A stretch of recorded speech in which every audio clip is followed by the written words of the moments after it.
Bunyi apa enggak nih? Bunyi ya? Nah, indikatornya mati nih lampunya kayaknya. Baik, bismillahirrahmanirrahim. Assalamualaikum warahmatullahi wabarakatuh.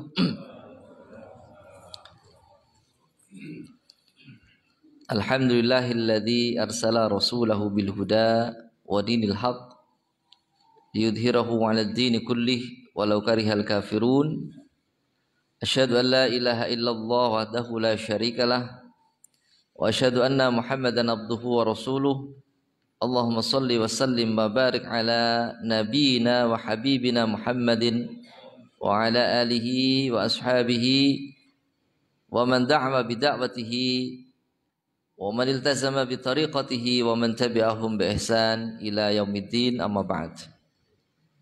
Pertama, alhamdulillah kita bersyukur pada Allah Subhanahu wa taala atas karunia dan nikmatnya yang Allah berikan kepada kita, sehingga pada pagi hari ini kita bisa menjalankan taklif yang Allah bebankan kepada kita, yakni melaksanakan sholat subuh berjamaah. Kedua, salawat dan salam semoga tetap terlimpah kepada junjungan kita Nabi Muhammad sallallahu alaihi wasallam, keluarga beliau, sahabat dan orang-orang yang menyebarkan risalah beliau. Para jamaah sekalian, pada pagi hari ini mari kita baca satu ayat di dalam surah Al-Maidah, yaitu ayat yang ke-50. Mengingat waktunya juga pendek ya, jadi cukup satu ayat surah Al-Maidah ayat yang ke-50. Allah berfirman, a'udzubillahi minasyaitonirrajim. Afa hukmal jahiliyyati yabghun wa man ahsanu minallahi hukman liqaumin yuqinun. Apakah hukum jahiliyah yang mereka kehendaki, dan hukum siapakah yang lebih baik daripada hukum Allah bagi orang-orang yang yakin? Para jamaah sekalian, ayat ini merupakan rangkaian dari ayat-ayat sebelumnya. Jadi konteksnya itu masih mengikuti ayat-ayat sebelumnya. Ayat sebelumnya itu berbicara tentang bagaimana umat terdahulu itu berhukum. Di dalam ayat yang ke-44 misalnya, di situ disebutkan dalam firman Allah, yahkumu bihan nabiyyun alladzina aslamu lilladzina hadu warabbaniyun wal akhbar. Yang dengan kitab itu diputuskan perkara orang-orang Yahudi. Yang dia maksud adalah kitab Taurat. Jadi kitab Taurat itu diturunkan kepada Bani Israel. Jadi pada ayat 44 itu, yang dengan kitab itu diputuskan perkara orang-orang Yahudi oleh nabi-nabi yang berserah diri kepada Allah, orang-orang alim mereka dan pendeta-pendeta mereka. Jadi itu yang diperintahkan kepada Bani Israel. Jadi ketika Musa diutus membawa kitab Taurat, maka umatnya Nabi Musa itu diperintahkan Allah untuk menjadikan Taurat itu sebagai sumber hukum untuk menghukumi perkara-perkara di antara mereka, di antara Bani Israel. Ya. Kemudian di dalam ayat yang ke-47 dinyatakan wal yahkum ahlul injil bima anzalallah, dan hendaklah pengikut Injil memutuskan perkara menurut apa yang diturunkan Allah di dalamnya. Jadi artinya ketika Nabi Isa diutus, dengan membawa kitab yaitu Injil, maka umat Nabi Isa dan umat terdahulu, kalau mereka masih hidup di zaman Nabi Isa, maka mereka diperintahkan untuk mengikuti Injil. Ya. Jadi sudah tidak boleh mengikuti Taurat lagi. Ketika Nabi Isa diutus membawa Injil, maka mereka harus mengikuti Injil. Jadi tidak boleh ketika sudah ada Injil mereka tetap masih mengikuti Taurat. Ketika diutus Nabi, maka hendaklah umatnya itu mengikuti nabinya. Begitu. Jadi itu yang diperintahkan kepada Bani Israel. Nah, begitu juga ketika Rasulullah itu diutus.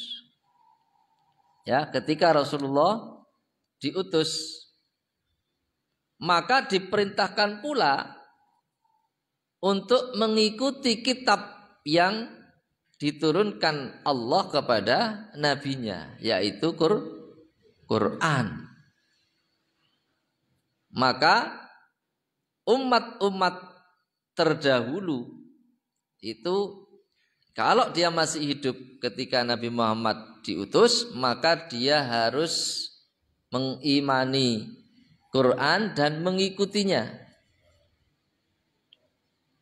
Ya. Tidak berpegang teguh kepada kitabnya yang lalu yaitu Injil, karena sudah ada Al-Quran. Nah, dikatakan Al-Quran itu sebagai pembenar dan penghapus, musaddiqon. Ya, musaddiqon lima baina yadai. Jadi membenarkan kitab-kitab sebelumnya. Jadi Al-Quran itu membenarkan kitab-kitab sebelumnya. Bahwa kitab-kitab sebelumnya itu juga berasal dari Allah Subhanahu wa ta'ala. Ya. Tetapi kemudian muhaiminan alaih. Ya. Selain membenarkan kitab-kitab terdahulu, Al-Quran itu juga menghapus kitab-kitab terdahulu. Artinya bahwa kitab yang lalu itu sudah tidak bisa dipakai, harus menggunakan Quran. Karena pasti di situ syariatnya itu berbeda dengan syariat yang ada di dalam kitab-kitab terdahulu. Makanya sampai ada kaidah, ulama itu membuat kaidah syar'u man qablana laisa syar'an lana. Syariat nabi-nabi sebelum kita itu bukan syariat kita. Ya, jadi umat Nabi Muhammad punya syariat sendiri, umat Nabi Isa punya syariat sendiri, umatnya Nabi Musa punya syariat sendiri. Syariatnya berbeda-beda. Ajarannya satu. Ajarannya tetap satu. Ya, tauhid, mengesahkan Allah, menyembah Allah. Tetapi caranya, ya, manhajnya itu berbeda-beda. Nah, di antara umat-umat itu ketika diutus Nabi itu mereka tidak mau. Ya, ada di antara umatnya Nabi Musa yang ketika diutus Nabi Isa mereka tidak mau mengikuti apa yang dibawa oleh Musa, tidak mau mengikuti Injil. Demikian juga ketika diutus Nabi Muhammad dengan membawa Quran, ada umat Nabi Isa yang meyakini ajarannya itu tidak mau, ya, tidak mau mengikuti Nabi Muhammad, tidak mau menggunakan Quran itu untuk menghukumi perkara-perkara di antara mereka. Jadi itu konteks ayatnya sebetulnya ini berbicara tentang Bani Israel, ya. Nah, terhadap orang-orang yang tidak mau berhukum dengan hukum Allah, hukum yang diturunkan kepada nabinya itu dan umatnya, maka kemudian di dalam ayat selanjutnya, ayat 47 itu disebutkan mereka itu dihukumi sebagai orang kafir, ya, orang fasik dan orang zalim. Kalau tidak mau mengikuti maka dihukumi. Kalau tidak kafir, fasik, zalim. Faulaika humul kafirun, faulaika humul zalimun, faulaika humul fasikun. Ya. Itu hukum terhadap orang yang tidak mau mengikuti hukum Allah. Nah, di dalam ayat yang ke-50 ini, ya, afa hukmal jahiliyati yabghun, apakah hukum jahiliyah yang mereka kehendaki? Nah, ini konteksnya mengikuti ayat sebelumnya. Ya, yang dimaksud hukum jahiliyah itu berarti adalah hukum yang tidak berasal dari Allah. Hukum yang tidak diturunkan oleh Allah. Jadi dalam terminologi Quran itu hanya ada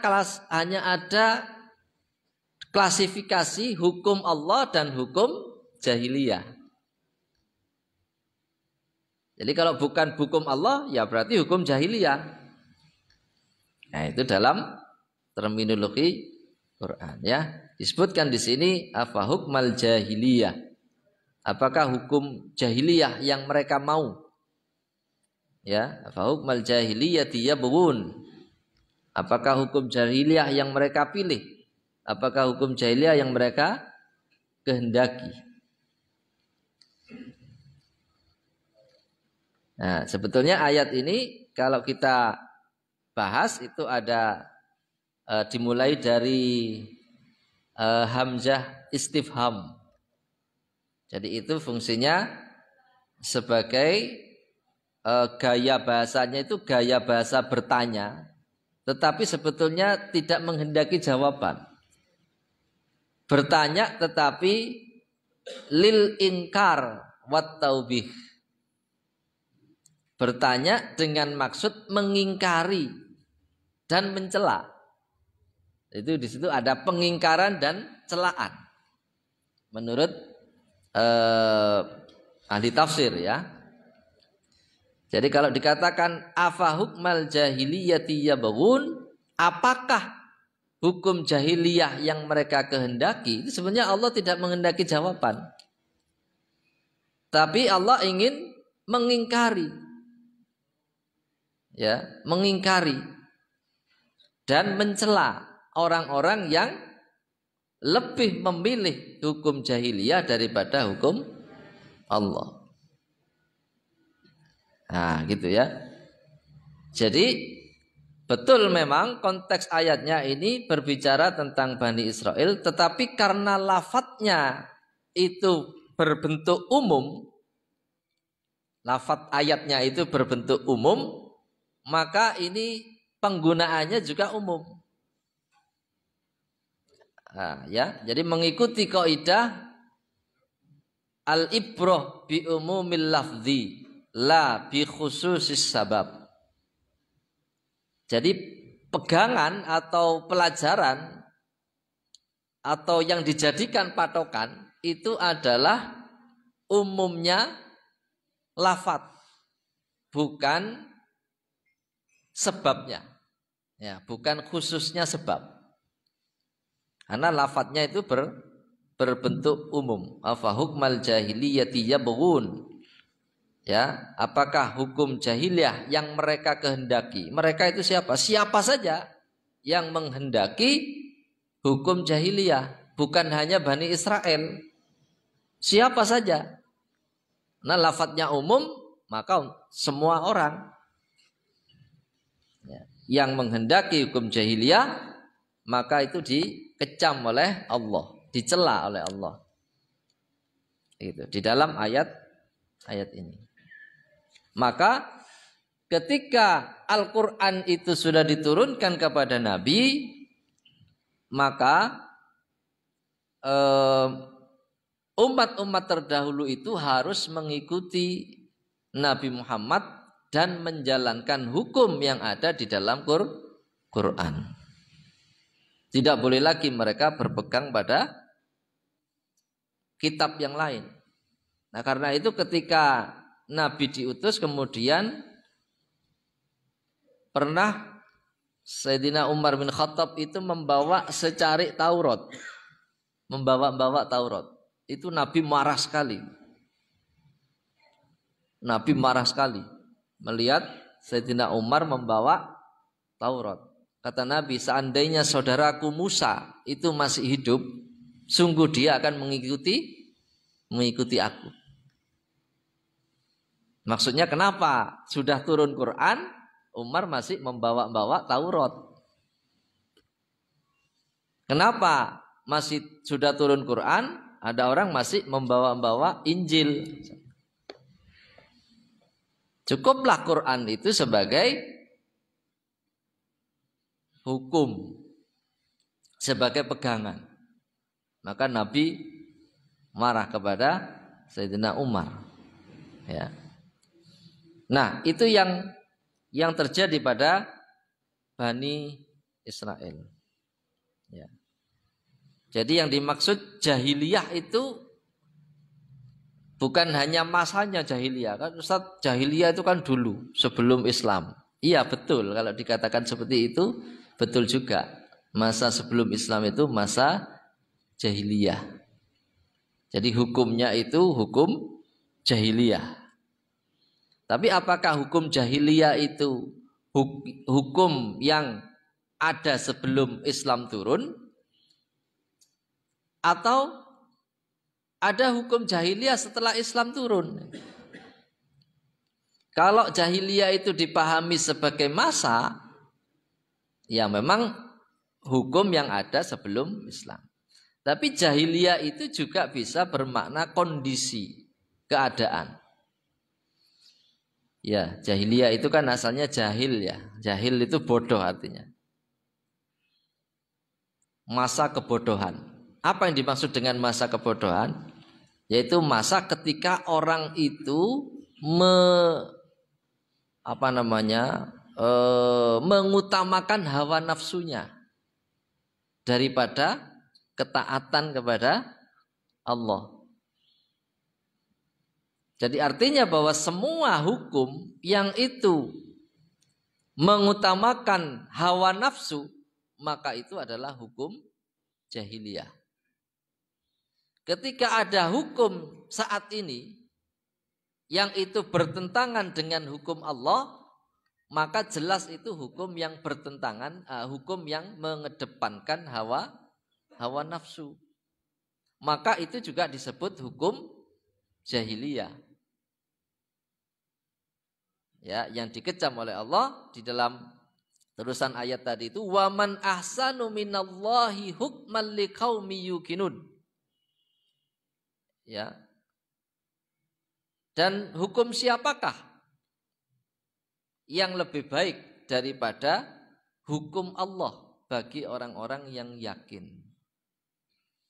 Nah, jadi artinya tidak ada hukum, tidak ada satupun hukum yang lebih baik daripada hukum Allah. Maka jangan sekali-kali seorang muslim itu menganggap ada hukum lain yang lebih baik daripada hukum Allah. Hukumnya tadi itu, kalau tidak kafir, zalim, maka dia kena fasik. Ya, jadi hukum Allah itu bagi kita, orang yang meyakini Allah dan Rasulnya, bagi seorang muslim, maka hukum Allah itulah hukum yang paling baik. Karena datang dari zat yang maha benar. Hukum jahiliyah karena dia tidak berasal dari Allah, maka itu bukan hukum yang baik. Hukum yang mengedepankan hawa nafsu. Karena dihasilkan dari manusia yang penuh dengan keterbatasan, akalnya terbatas, ya, dia tidak mengetahui hakikat sesuatu, ya, maka bisa jadi ya kalau dia menghasilkan hukum, maka hukumnya itu adalah hukum yang penuh dengan kelemahan. Ya, penuh dengan kelemahan. Nah, itu yang perlu dicatat. Lalu apakah manusia itu tidak boleh membuat aturan? Ya, sepanjang aturan itu tidak diatur di dalam Al-Quran, ya, dan juga tidak dicontohkan oleh Nabi, maka dia boleh membuat aturan. Ya, kalau aturan lalu lintas kan tidak ada dalam Quran. Ya, mau dicari hukumnya lampu merah ini gimana? Tidak ada dalam Quran dan tidak pernah dibahas di dalam kitab-kitab para ulama. Ya, tetapi prinsip-prinsip itu ada. Misalnya tidak boleh mendolimi orang. Maka kalau di jalan itu tidak diatur, ya orang akan mendolimi orang tuh. Jalan Kartini kecepatannya misalnya harus 30 km per jam. Kalau tidak diatur orang ngebut, ya akan membahayakan orang, mendolimi orang. Maka kalau di luar negeri itu diatur kecepatan sekian kilometer per jam. Kalau di Jember tidak ada ya aturan itu ya. Bebas. Jalan rame, jalan sepi, jalan ini bebas. Mau kecepatan berapapun bebas. Nabrak tanggung dewi. Itu kan menzalimi orang lain. Tapi secara teknis itu tidak diatur di dalam Al-Quran. Jadi hukum lalu lintas itu ya dibuat sendiri oleh manusia. Tidak apa-apa. Kalau yang tidak diatur di dalam kitab. Tapi kalau sudah diatur di dalam kitab, kemudian menyelisihi, maka kena ini. Wa man ahsanu minallahi hukman liqaumi yuqinun. Ya. Allah tantang itu. Siapakah yang lebih baik hukumnya daripada hukum Allah.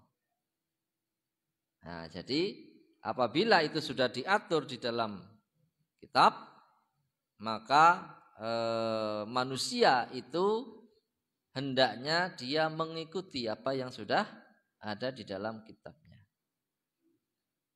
Ya, jadi kena juga itu ya. Kalau orang Islam misalnya dia tidak mau mengikuti hukum Allah, itu sama dengan Bani Israel, sama dengan orang-orang Yahudi dan Nasrani. Ya, mudah-mudahan tidak ada ya di antara kita yang meyakini bahwa ada hukum yang lebih baik daripada hukum Allah. Ya. Maka kita terbebas daripada predikat yang Allah berikan kepada mereka, kepada orang-orang yang menolak hukum Allah itu. Nah, saya kira ini yang bisa saya sampaikan. Satu ayat ini mudah-mudahan bisa kita pahami. Waktunya tinggal 10 menit ya.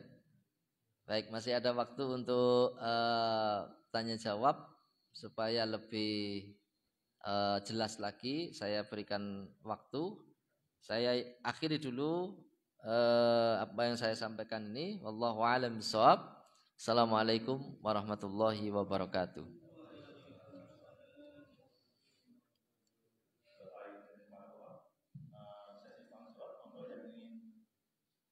Pendalaman dan pertanyaan dari bagi monggo Bapak-bapak tentang hukum Allah yang dipakai.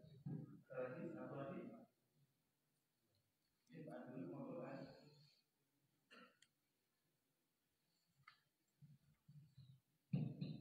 Betul Pak. Tadi disampaikan bahwa hukum syariat Nabi sebelumnya itu beda. Ya.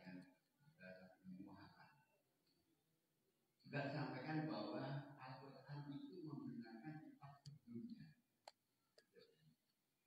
Maksudnya berbeda syariatnya ini apakah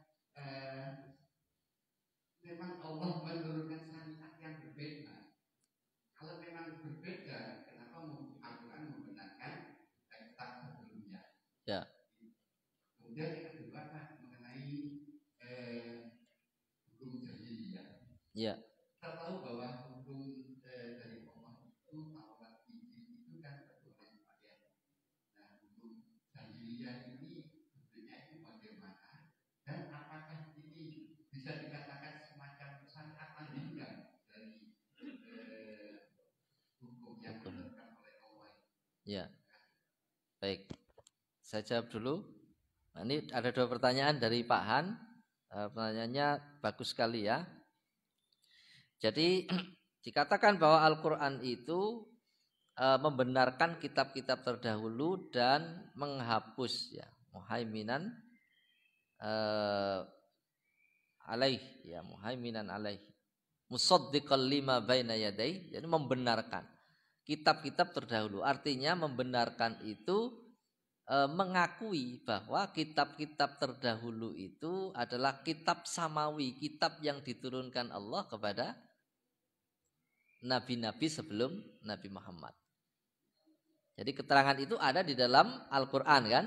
Ya, membenarkan kitab-kitab terdahulu, membenarkan Taurat, Injil, Zabur, ya, yang pernah diturunkan Allah kepada umat terdahulu. Itu artinya Al-Quran mengakui bahwa sebelum Quran ini sudah diturunkan kitab-kitab yang itu juga berasal dari Allah.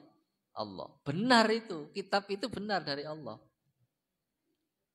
Jadi membenarkan. Ya, tetapi karena aturan dari Allah itu memang berbeda, ya, berbeda-beda di dalam kitab itu, maka apa yang ada di dalam kitab itu harus diikuti. Ya, jadi memang syariat itu berbeda-beda, Pak. Misalnya sholat ketika Nabi Musa dengan sholat yang diperintahkan kepada Nabi Muhammad ini sudah beda. Sama-sama sholat, itu sudah beda. Maka kalau kita sekarang itu sholat ikut Nabi Musa, tidak diterima. Sholat zaman Nabi Musa itu ya 2 kali saja, ya, pagi dan asar, pagi dan sore, surub itu. Terus kita kan sama-sama sholat misalnya, nah, itu berbeda. Ketika orang melakukan maksiat, sanksinya juga berbeda. Nah, sanksi yang diterapkan itu berbeda. Itu yang dinamakan syariat. Syariat itu aturan, jalan, manhaj. Manhajnya berbeda. Maka tidak boleh lagi mengikuti syariat Nabi terdahulu ketika sudah diutus Nabi. Makanya tidak ada sanksi ketika belum ada Nabi yang diutus. Allah tegaskan wa ma kunna mu'adzibina hatta nab'atsa rasula. Ya. Maka kami tidak akan mengazab manusia sebelum diutusnya seorang rasul. Tapi ketika sudah diutus rasul, ya harus mengikuti. Nah, begitu, Pak. Jadi manhajnya atau syariatnya, caranya, aturannya itu memang berbeda-beda. Dan kalau sudah ditetapkan di dalam kitab itu, ya harus dilaksanakan. Misalnya di dalam Al-Quran, hukum orang yang mencuri itu jelas dikatakan ditusori, dipotong tangannya misalnya ya, qat'ul yad, potong tangan. Kemudian ada yang membuat lain, tidak usah dipotong tangan lah, tidak sesuai dengan hak asasi manusia. Ini kan minteri namanya. minteri Allah itu. Itu kan hukum potong tangan tidak sesuai dengan HAM. Misalnya diganti dengan penjara. Nah, padahal itu sudah jelas dinyatakan di dalam Quran. Nah, ini yang dimaksud dengan hukum jahiliyah itu. Ya. Hukum potong tangan itu harus diterapkan ketika sudah mencapai nisab. Tapi meskipun sudah ada hukum itu harus dilihat lagi. Ketika masa paceklik misalnya ya, masa paceklik, masa yang sulit gitu. Di mana orang itu susah untuk mencari makan, sementara orang-orang kaya itu tidak peduli kepada mereka. Nah, itu kalau ada orang yang mencuri, itu tidak diterapkan itu hukum potong tangan itu. Kenapa? Mereka mencuri itu terpaksa karena tidak ada saudaranya yang menolong. Itu terjadi pada masa Umar bin Khattab. Ketika ada pencuri ditanya itu, kenapa kamu mencuri? Ya terpaksa. Karena orang-orang kaya itu sudah tidak peduli lagi dengan saudaranya. Maka tidak diterapkan itu hukum potong tangan. Bukan berarti kemudian tidak mau menjalankan syariat, tetapi memang dilihat kondisinya. Begitu. Tapi kalau tidak di masa paceklik misalnya, di masa yang sejahtera misalnya, kemudian ada orang mencuri, ada orang korupsi, nah ini ya, itu harus diterapkan hukum. Nah, begitu. Jadi ada yang secara sharih, secara jelas itu dijelaskan di dalam kitab. Nah, jadi kalau itu diatur di dalam kitab, maka tidak boleh menyelisihi kitab. Kalau tidak diatur, boleh. Orang membuat aturan sendiri boleh. Aturan organisasi misalnya kan tidak diatur secara umum. Ya boleh dibuat aturan sendiri sepanjang tidak ada aturan dalam kitab. Ya. Jadi itu yang dimaksud hukum jahiliyah. Dan itu dikecam oleh Allah Subhanahu wa taala ketika ada orang yang menyelisihi aturan-aturan yang ada di dalam kitabnya. Begitu Pak Han. Mungkin ada yang lain untuk masih satu ini untuk Pak.